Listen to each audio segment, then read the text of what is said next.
I continue that knot.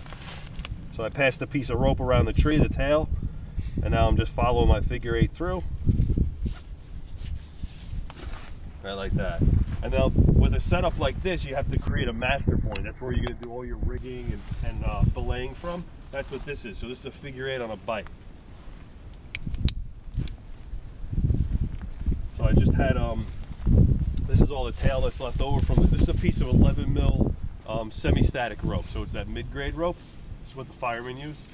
So I want to have a nice working area, which will distinguish where I want to put this figure 8 in the bite. I want to put it right up here, so I have plenty of time to get this rescue basket up here. The other rescuers, they have time to get on a nice stable ground, and I still have them on belay. So I'm going to put my figure 8 in the bite right here.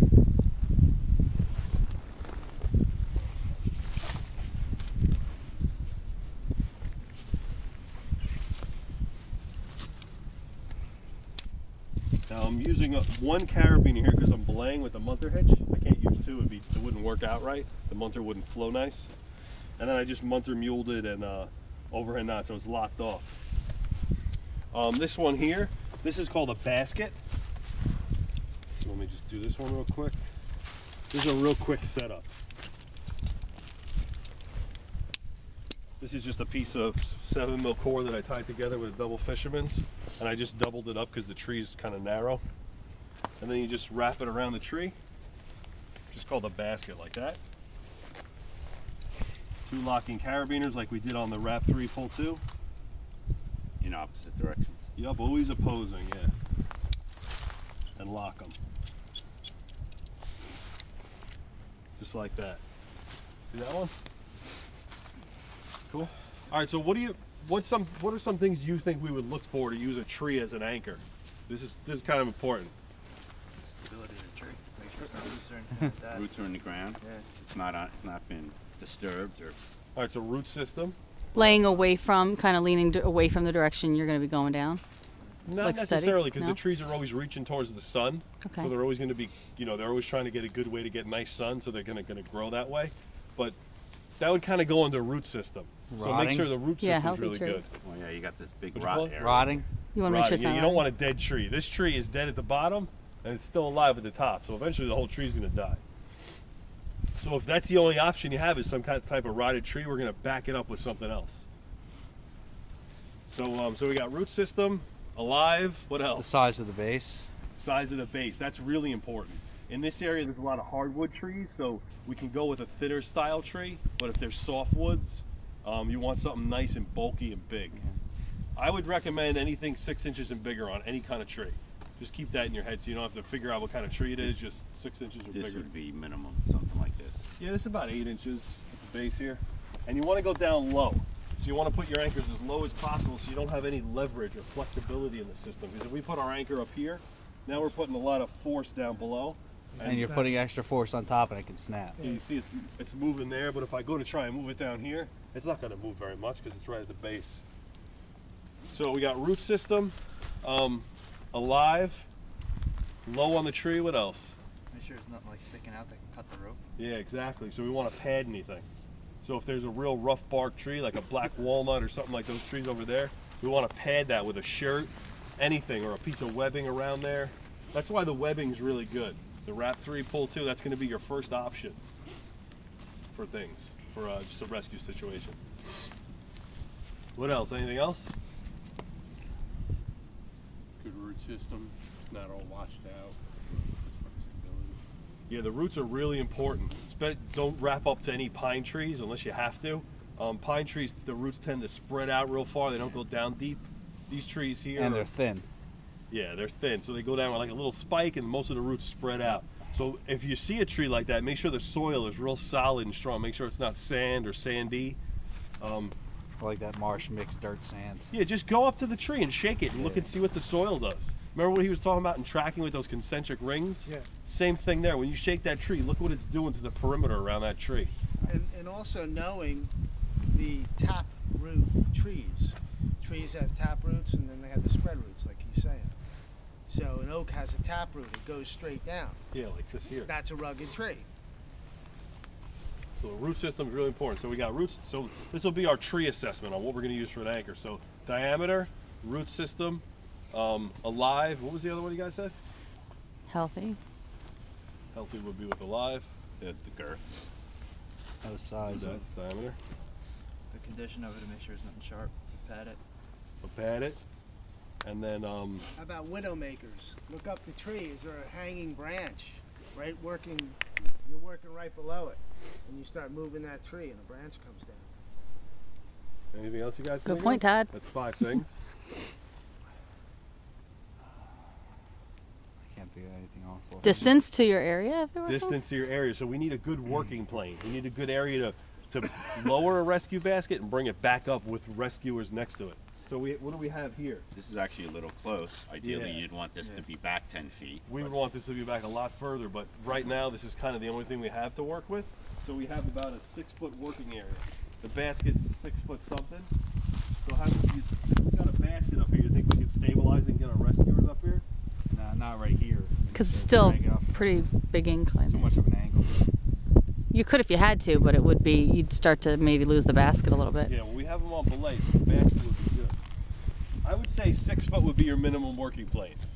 You don't want anything smaller than that, because you don't want the basket to teeter, and you want to make sure 4 rescuers can get up here with that basket. That's another thing, 4 rescuers on the basket at all times. Even when we're walking up and down these trails, 4 guys. We don't want to hurt anybody, so we got 2 on the head and 2 on the tail.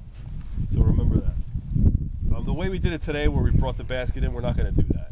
The tracking team would normally come in first, and then once we find the patient or the victim, whatever it is, then we radio back to what we need. Hey, I need a basket with a backboard, C-collar, 2 ropes, whatever we need. We'll radio it like that.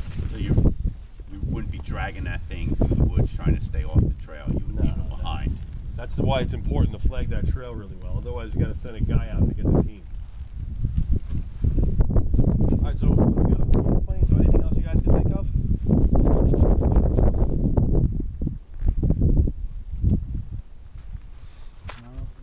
That's it. So that's our tree assessment. So just go down the list real quick, somebody.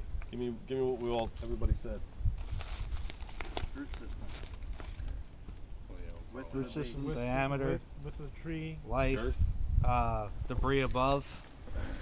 Working area. working area, which is the distance between the tree and One more. See if any padding. The condition of the tree as far as sharp objects. Padding and then lower on the tree. like the anchor. Lower on the tree. Yep, we want the thing down at the base of the tree. All right, so that's it for tree anchors. There's really not much to them. Just go down that list as your assessment, whoever's setting them up. We'll distinguish roles once we get further into it. We see who's good at what. The setup that I have here, the cliff's only about 30 feet down. So I did, the first people down to them are going to be EMTs. So I set up 2 lines here. I did a figure 8 and a bite. You see that? I set up 2 lines so 2 rescuers can go down on this rope. See And that? the other ones are set up for the basket and supplies. Well, hold on. So we got 2 here, so 2 rescuers there. You got 1 line for the rescue team. Yep, two lines. And then I got 2 more here for 2 more rescuers. Remember I said 4 people? Okay, so we got now I got 4 rescuers, and then that 3rd line is for the basket. So this will be our main line. That's what that's called. So we got our rescuer lines, and this will be our main line, just like that. This is for class 3. All right, so main line's going to be our belay line to our basket. So the first things that should get set up, what do you think should be the first ones to get set up? The EMT's got to be first. Exactly, so we need to get these lines down first. So those 2 lines will get set up.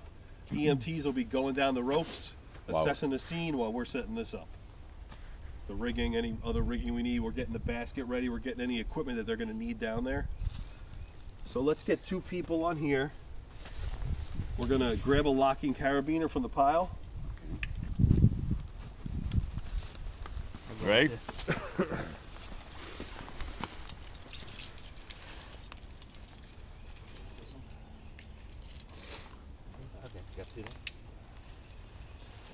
Lock carabiner, here's a prusik. You guys know how to do the prusik? There's one for you. One for you. This I want to watch because. Okay. Okay. 1, Mm-hmm. You guys have your ropes with you? 2, Yeah. Does anybody have them? 3. Tied up to like the turret staircase. I haven't bought any yet. Okay. Be careful. 3 times and go off the road. Yeah. All right, so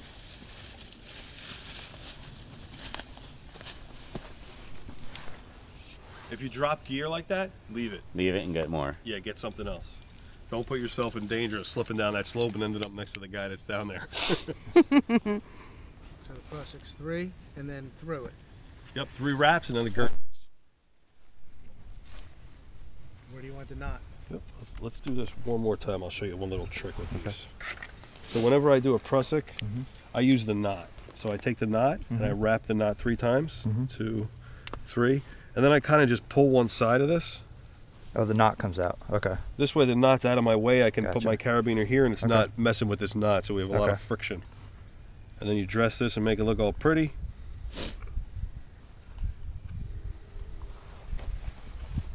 How long typically is that Prussik for? What's the length of this rope? 4 feet. And then you tie it into a length so you can put it over your shoulder, which would be 2 feet.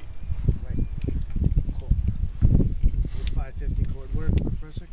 No. It's too thin. Yeah, it'll end up digging in there and you won't be able to, you have to cut it. So you want something that's within, remember I said 2 or 3 millimeters of the size of the rope? This one's a little smaller. This one's going to be real tight on there. Yeah, so have to move it with your hand.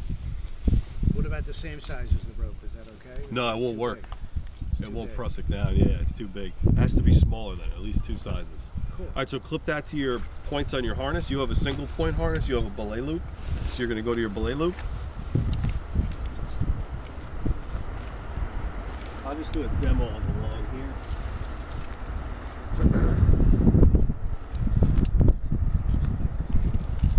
Just remember that we get gloves on. You can wear gloves if you want. It's up to you. Doesn't matter. Joey, does it matter when he puts this through here?